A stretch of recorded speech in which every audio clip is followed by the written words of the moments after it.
Hi കൂട്ടുകാരെ, ഇന്നൊരു mini വ്ളോഗായിട്ടാണ് കേട്ടോ ഞാൻ വന്നിട്ടുള്ളത്. കാരണം ഞാൻ എന്റെ ജീവിതത്തില് കുറച്ച് ശീലങ്ങൾ മാറ്റാൻ വേണ്ടിയിട്ട് തീരുമാനിച്ചിട്ടുണ്ട്. എന്റെ ഹോബീസ് എന്താന്ന് ചോദിച്ചാൽ എനിക്ക് ഏറ്റവും കൂടുതൽ ഉറങ്ങാൻ ഇഷ്ടപ്പെടുന്ന ഒരാളാണ് ഞാൻ. ഈ ഉറക്കം കൊണ്ട് എനിക്ക് പ്രത്യേകിച്ച് ഗുണങ്ങളൊന്നും ഉണ്ടായിട്ടില്ലെന്ന് മാത്രമല്ല, നല്ല രീതിക്ക് ദോഷങ്ങളും ഉണ്ടായിട്ടുണ്ട്.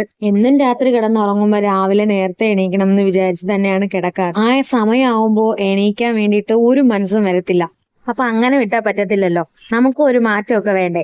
ഞാൻ ഇനി തൊട്ട് രാവിലെ 5:30 എണീക്കാന്നൊരു തീരുമാനം എടുത്തിട്ടുണ്ട്. നമ്മൾ എന്ത് തീരുമാനം എടുത്താലും അതിന്റെ ബാക്കിൽ എന്തെങ്കിലും ഒരു കാര്യം ഉണ്ടാവുമല്ലോ. അപ്പൊ എന്നെപ്പോൾ തന്നെ എന്റെ 2 മക്കളും രാവിലെ ഉറക്കം എണീക്കാൻ നല്ല രീതിക്ക് മടിയുള്ള കൂട്ടത്തിലാണ് കേട്ടോ. അപ്പൊ അവരെ ഞാൻ രാവിലെ ട്യൂഷന് വിടുന്നുണ്ട്. രാവിലെ 6:30 തൊട്ട് 7 മണി വരെ ട്യൂഷന് പോകുന്നുണ്ട്. അവര് രാവിലെ എണീറ്റ് ശീലിക്കട്ടെ എന്ന് വിചാരിച്ചിട്ടാണ് കേട്ടോ. അവർക്ക് രാവിലെ 6:30 പോണോന്നുള്ളത് കൊണ്ട് തന്നെ ഞാൻ രാവിലെ 5:30 എണീറ്റാലേ എല്ലാം റെഡിയാക്കി വിടാൻ പറ്റത്തുള്ളൂ. അതുകൊണ്ട് തന്നെ എന്റെ ഈ തീരുമാനം സക്സസ്ഫുൾ ആവും എന്നാണ് എന്റെ വിശ്വാസം. കർക്കിടക മാസം 1-ാം തീയതിയുടെ തലേ ദിവസമാണ് കേട്ടോ ഞാനിപ്പോ ഈ വീഡിയോ എടുക്കുന്നത്. രാവിലെ ഉറക്കം എണീക്കുന്നതിന്റെ കൂടെ തന്നെ ഇനി തൊട്ട് വിളക്ക് കത്തിക്കാം എന്നൊരു തീരുമാനവും കൂടി ഞാൻ എടുത്തിട്ടുണ്ട്. അതുകൊണ്ട് തന്നെ കുറച്ച് ക്ലീൻ ചെയ്യാനുണ്ടായിരുന്നു വീടൊക്കെ. രാവിലെ കാപ്പിക്ക് അപ്പവും കടലക്കറിയായിരുന്നു കേട്ടോ ഉണ്ടാക്കിയിട്ടുണ്ടായിരുന്നു. മക്കള് ട്യൂഷന് പോകുമ്പോൾ 1 ഗ്ലാസ് പാല് കുടിച്ചിട്ടാണ് പോവാറ്. ട്യൂഷൻ കഴിഞ്ഞ് തിരിച്ച് വന്നതിന് ശേഷമാണ് അവര് കാപ്പി കുടിക്കാറ്. മോനാണെങ്കിൽ ഭയങ്കര മടിയാണ് രാവിലെ ട്യൂഷന് പോവാൻ വേണ്ടിയിട്ട്.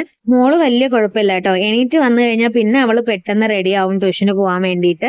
അപ്പൊ ഇന്നും മക്കൾക്ക് ലഞ്ചിന് സ്പെഷ്യൽ ആയിരുന്നു. പൊട്ടറ്റോ റൈസ് ആണ് കൊടുത്തു വിട്ടിട്ടുണ്ടായിരുന്നത്.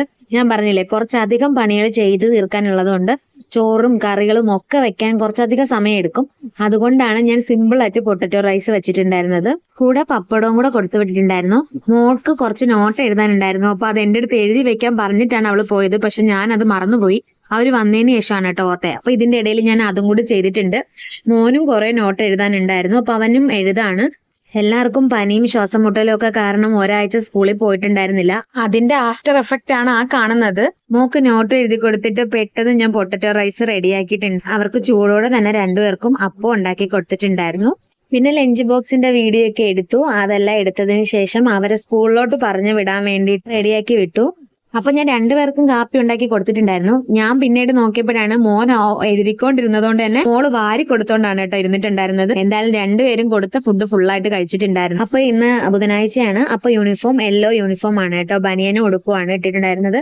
അപ്പൊ ഞങ്ങളുടെ ഇവിടെയൊക്കെ മഴ കാരണം ഭയങ്കരമായിട്ട് ചെളിയായിരിപ്പുണ്ടായിരുന്നു. ചെരുപ്പില് ചെളിയാവാതിരിക്കാൻ വേണ്ടിയിട്ട് അവൻ കണ്ടുപിടിച്ച ഐഡിയ ആണ് ഈ കവർ കെട്ടിക്കൊണ്ട് നടക്കാന്നുള്ളത്. പക്ഷെ അവൻ വലിയ കുഴപ്പമില്ലാതെ കവറും കെട്ടിക്കൊണ്ട് തന്നെ വണ്ടിയുടെ അടുത്ത് വരെ പോയിട്ടുണ്ടായിരുന്നു കേട്ടോ. രാവിലെ എന്നെ കൊണ്ട് പറ്റുന്നത് പോലെയൊക്കെ വീട് തൂത്തുവാരി വലയടിച്ചൊക്കെ ഇട്ടിട്ടുണ്ടായിരുന്നു. പിന്നെ വൈകിട്ട് വന്നിട്ട് പൂജാമുറിയൊക്കെ ഒന്ന് തുടച്ചു.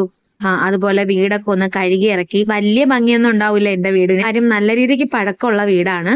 പിന്നെ വിളക്കും കിണ്ടിയും ഒക്കെ നല്ല വൃത്തി തന്നെ തേച്ച് കഴുകി എടുത്തിട്ടുണ്ട്. അങ്ങനെ നല്ല വൃത്തിക്ക് എന്നെ കർക്കിടക മാസത്തിന് വരവേക്കാൻ ഞാൻ റെഡി ആയിട്ടുണ്ട്. എന്നെ ഹെൽപ്പ് ചെയ്യാൻ വേണ്ടിയിട്ട് മോളും ഉണ്ടായിരുന്നു കേട്ടോ. ഞാൻ ഈ തറ തേച്ച് കഴുകുമ്പോൾ ഇളകി വരുന്നത് അഴുക്കാണോ നിങ്ങൾക്ക് എല്ലാവർക്കും ഒരു ഡൗട്ട് ഉണ്ടാവാം. ഇതുപോലെ ഒരു കർക്കിടക മാസത്തിൽ അച്ഛന്റെ ബർത്ത്ഡേ വരുന്ന സമയത്ത് നമ്മളിവിടെ രാമായണം വായിച്ചിട്ടുണ്ടായിരുന്നു. ആ സമയത്ത് അടിച്ചാണ് കേട്ടോ ഈ ചുമന്ന പെയിന്റ്. ഇപ്പോ നമ്മൾ ഇതുപോലെ കഴുകി ഇറക്കുമ്പോൾ ഇളകി വരുന്നുണ്ട്. പുതിയ ചാനൽ കാണുന്നുണ്ടെങ്കിൽ ഒന്ന് സബ്സ്ക്രൈബ് ചെയ്ത് സപ്പോർട്ട് ചെയ്തോളൂ. മറ്റൊരു വീഡിയോ ആയിട്ട് വരും വരെ എല്ലാവർക്കും ബൈ, സീ യു.